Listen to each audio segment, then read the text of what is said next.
Ils m'ont rejeté. Et c'est dans la rue. Moi, j'ai vécu presque 2 ans dans la rue, à Dakar, pour une femme, à l'époque. Et j'avais 33 ans. Et j'avais quand même fait des études, j'avais voyagé, je connaissais beaucoup de choses dans la rue. C'est pour ça que les gens pensent toujours que je suis un peu folle. Et c'est dans la rue que j'ai écrit le Baobab Fou. Et tout le Sénégal.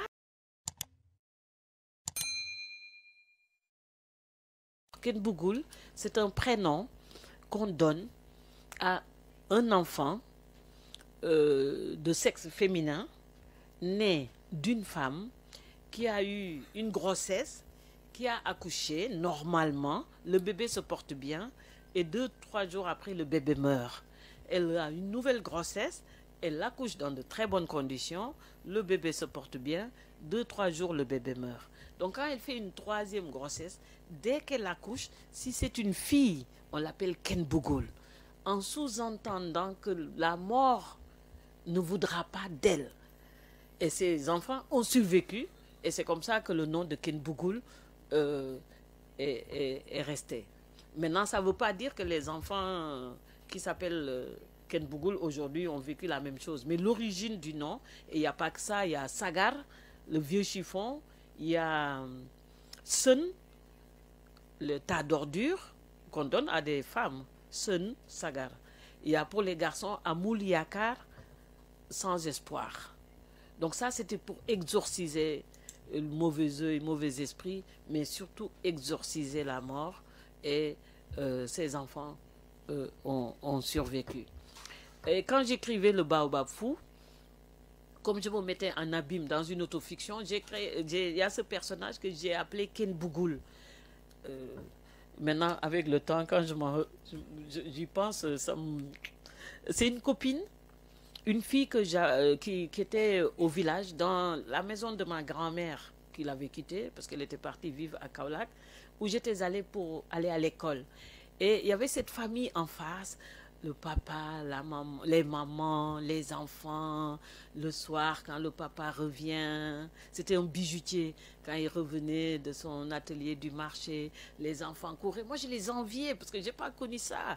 Et chaque fois, j'aimais aller chez eux parce que cette ambiance de famille, je crois que même je mangeais tout ça uniquement pour avoir une famille. En même temps, comme ça rigolait quand leur papa revenait du marché, il courait. Ça va venir, ça va, papa, qu'est-ce que tu m'as ramené? Moi, j'ai pas connu ça. Donc, jalousie, parce qu'elle avait une famille, et jalousie parce qu'elle était jolie. Parce que son cou était plus long que le mien. À quelques centimètres près.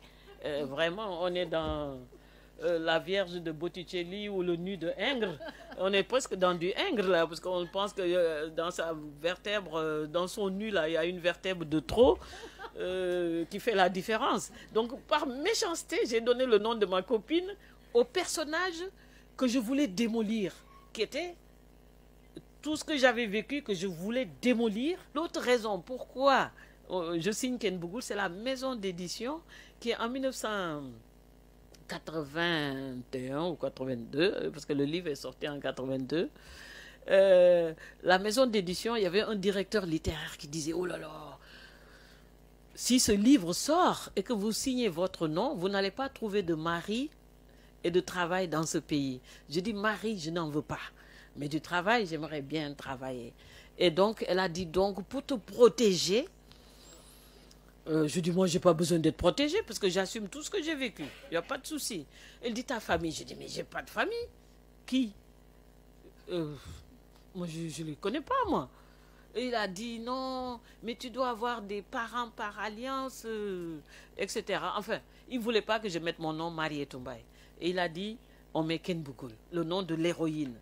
Et c'est après que je me suis dit, pourquoi j'ai gardé le nom de Ken Bougoul? C'est parce que quand on s'appelle Ken Bougoul, même la mort ne veut pas de toi. Donc ça me permet de vivre, parce qu'on s'appelle Ken Bougoul, on exorcise tous les démons, les mauvais esprits. Ils ne peuvent pas m'attaquer, moi. Ils peuvent pas, même, ça ne me dérange pas du tout, parce qu'ils ne peuvent rien faire contre moi. Donc ça me renforce. On m'a rejeté. Moi, des gens, bon, des frères, des ceci, je ne suis pas habituée à vivre avec eux, mais quand même, je supposais que c'était le même sang. Et ils m'ont rejeté. Et c'est dans la rue. Moi, j'ai vécu presque 2 ans dans la rue, à Dakar, pour une femme, à l'époque. Et j'avais 33 ans. Et j'avais quand même fait des études, j'avais voyagé, je connaissais beaucoup de choses dans la rue. C'est pour ça que les gens pensent toujours que je suis un peu folle. Et c'est dans la rue que j'ai écrit le Baobab fou. Et tout le Sénégal a pensé que j'étais folle. Et c'est dans la rue que j'ai écrit le Baobab fou. Mais je l'ai écrit à un moment de doute. C'est-à-dire je basculais dans la folie, que j'étais vraiment folle. Je basculais. Et puis en même temps, j'ai toujours été une personne pour qui la survie est fondamentale. Jusqu'à aujourd'hui, bon, je me bats toujours pour ma vie toute seule. Je me laisse jamais abattre. Je suis jamais déprimée. Je suis jamais découragée. Je suis jamais dans des problèmes. Je suis que dans des recherches de solutions en 24 heures sur 24. J'ai jamais été éduquée, moi. On m'a jamais même dit que j'étais une fille. C'est maintenant, avec l'âge, quand même, j'ai plus de 70 ans. J'essaie de me corriger. Parce que toute l'écriture que je fais, je me corrige. À 70 ans, j'ai encore besoin de faire un travail sur moi. Et je me tenais mal, je tenais mes seins, etc. Et que mon corps même, que j'ai donné aux hommes, c'était pas par plaisir que l'amour, faire l'amour, ça me fait plaisir. Pas du tout. Moi, ça me fait pas du tout plaisir. J'aime même pas. Mais je donnais le corps en pensant que je pouvais être aimé à l'instant même où mon corps était pris, etc., comme si j'existais, que quelqu'un s'intéressait à moi, même si c'est à travers mon corps objectisé. Ça veut dire que toute ma vie, j'ai cherché à appartenir à quelque chose. J'ai voulu, malheureusement non. Ma mère, ma propre mère, qui m'a mise au monde, j'ai commencé à parler avec elle 2 ans avant sa mort. Et je ne la voyais pas parce qu'elle était au village, j'étais à Dakar. J'allais là-bas une fois par mois. On a commencé, je crois qu'on a parlé une seule fois bien. J'ai parlé de ça de l'autre côté du regard. Et puis j'étais à Dakar, on me dit qu'elle est morte. Le temps que j'arrive au village, elle était déjà enterrée. Donc, dans ça, et que je me suis jetée dans tout, j'ai milité, j'ai pas milité, j'ai voulu être juive, je voulais être catholique. J'ai dit, mais il faut que je me trouve quelque chose. J'étais dans les taoïsme, Confucius, Lao Tzu, bouddhisme, zen. J'ai tout expérimenté. À Bruxelles, je suis allée dans une synagogue, je dis, je vais être juive. Moi, je croyais que si je dis ça, on va me prendre comme juive. Je ne savais pas que c'était très compliqué pour être juif. C'est difficile, c'est compliqué, ça. Tu ne te réveilles pas comme ça, tu vas te convertir en juif. Donc, j'ai abandonné. Donc, mais tout ça, je le faisais parce que je voulais m'accrocher à quelque chose. Parce que toute mon existence, et même l'enfant que j'ai eu, j'avais plus de 40 ans quand un médecin béninois que j'avais rencontré à Marrakech, qui m'a dit, tu as des enfants? J'ai dit non. Il dit, comment? Une femme africaine à 40 ans qui n'a pas d'enfant? Je dis, j'ai pas d'enfant. Il était gynécologue, c'est avec lui que j'ai eu l'enfant. Donc, ce n'était pas une histoire d'amour fondée sur des familles. Il était Yoruba, de Porto-Novo. Moi, j'étais au Sénégal. En plus, quand j'étais enceinte, l'enfant, la grossesse s'est passée au Kenya, à Nairobi. Personne n'est venu me voir là-bas. Le papa de l'enfant n'est jamais venu me voir. Peut-être qu'on s'est parlé au téléphone. Je fais un voyage à Brazzaville. Je suis à l'hôtel Méridien. Le bébé naît dans l'hôtel Méridien. Mais ce n'est pas de ma faute, moi. Et je suis allée toute seule. C'est les gens de l'hôtel. J'ai appelé une dame pour venir, parce que ça coulait partout de la réception. Elle dit, ah maman, mais moi je ne peux pas partir parce que je suis seule à la réception. Je suis rentrée dans le taxi avec les eaux qui coulent toute seule. Et je suis allée chez le docteur Ekunzula à Poto. Et c'est les sages-femmes de là qui étaient plus avec moi parce qu'il n'y avait même personne. C'est vraiment des choses, je ne veux même pas en parler parce qu'à l'époque, j'en pleurais de cette solitude écrasante. J'ai tout essayé pour faire partie d'un groupe. Impossible. Aucune attache, même là où on habite à Dakar. Mais personne pratiquement ne vient nous voir de la famille parce que les gens ne me connaissent pas, ils ne sont pas habitués. J'ai vécu plus de 25-26 ans sur le continent africain, j'ai vécu 10 ans en France, 3 ans en Belgique.